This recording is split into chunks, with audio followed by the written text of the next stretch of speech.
Soomaalida ku nool gobolka Minnesota gaar ahaan magaalada Minneapolis ayaa ka cabanayo amni darro kuwaasoo loo geysto dhac iyo boob.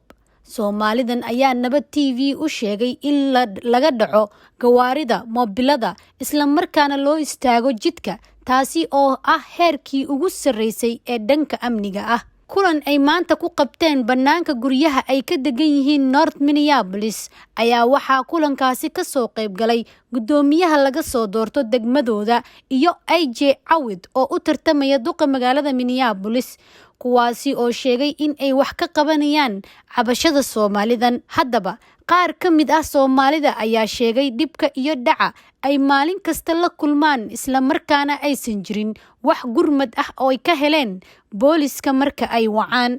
Haddaba waa kuwan qaar ka mid ah Soomaalida ka cabanaysa amni darrada iyo mas'uuliyiintii halkaasi ka hadashay.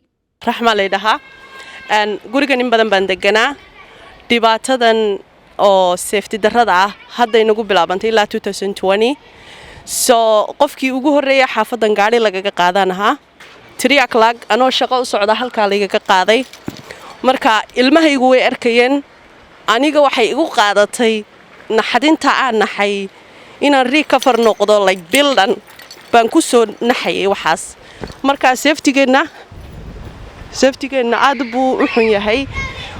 Gabadh kasta ama wiil kasta qof kasta halka markuu gaariga soo dhiganayo wuu cabsoonaya.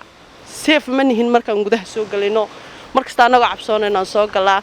Waxaan jeclaan lahaa in security naloo sameeyo, in kamaradaha naloo furo. Caruurteena halka ayagoo ku ciyaarayaan baa shalayto loo soo galay, guryahay ku yaaceen.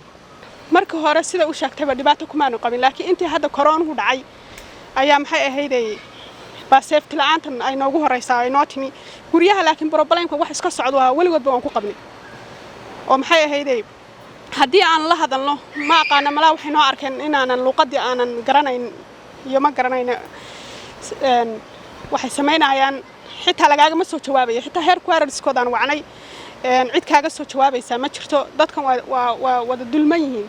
Aniga waxaan ahay dadkii oo markaan arkay issue-ga WhatsApp-ka sameeyay si ay dadku isugu yimaadaan oo maxay ahaydey aan xal uga gaarno dhibaatadan haysata. Marka aad iyo aad baan ugu faraxsanahay inaan maanta isu wada nimaadno oo aynu maxay ahaydey aynu dhibaatooyinkeena aynu ka hadalno. aad bayna walaalaha ay ugu mahadsan yihiin gabadhaas oo si fiican noo support gareysay adiga iyo walaalkeen iyo dhammaantiin aad iyo aad baa u mahadsantiin. Insha Allahna waan sii wada shaqayn doonaa haddii la hayo. 4 bari ka hor laga qaatay gaarigayga. Gaariga 4 bari ka hor laga qaatay, waxaan laga qaatay 2 caruur ah. Bistoolada lagu qabtay gaariga markii la qaatay ka bacdi aan gaariga helay all staff wixii gaariga ii saarna waa la qaatay. Hadday kaarsidii noqdaan taa way dijisteen adeeg aan watay halkaas ugu yaraan qasaaro weyn ay soo gaarayso. Tii anigoo la yaaban gaariga markii la soo celiyay gaarigii furihiisii way qaateen. Gaariga waa cusub yahay waa qaaday tii horaan geeyay. Waxaa lagu dhahay gaariga waxaa lagu bedelayaa 2000 furihiisa keligii $2000 lagu bedelayaa. qof gaarigiisii caawa hadduu dhigo isla caawa la qaadan karo oo la ceshan karo oo dadka qaatay furii ay haystaan ma dhigi karo meeshii kuma soo celin karayo. gaariga waa qaaday reero fog oo ii dhaweyn ayaan gaarigayga soo dhigay. right now waan la hadlaayo gaarigayga iima yaalo. caruurtii waa inaan hadda ka bacdi u doonaa staffkoodii ama kaarsidooda wixii gaariga u saarnaa. gaarigayga furihiisa waxaa lagu bedelayaa $2000. haddii aan soo dhigi lahaa kali kama baqaye meeshii safety ma laha. markaad soo galayso shalay duhurnimo xagga qashinka gidaashiisa fadhiyeen annaga aragnay. caruurteena banaanka joogtay. caruurtii markii ugu horeysay safety no maaha. qasaaraha naga soo gaarayana mid yar maaha.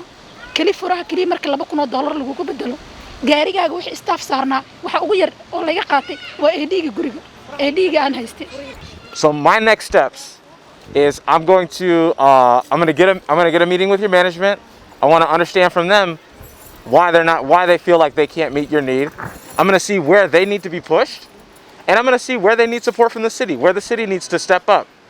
So that's my next steps.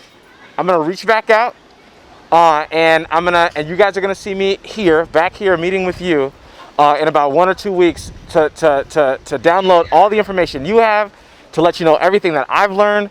And to see where we go from there, because I'm sorry, like that should never be happening to you. 2 maalin ka hor ayay ahayd markii nin hubaysan uu toogtay ilaa 13 qof kuwaasi oo 2 ka mid ah ay geeriyoodeen 11 kalena ay dhaawacmeen walow markii dambe gacanta lagu soo dhigay eedeysanihii falkaasi ka dambeeyay. Asmar Cabdinuur, Nabad TV, Minnesota.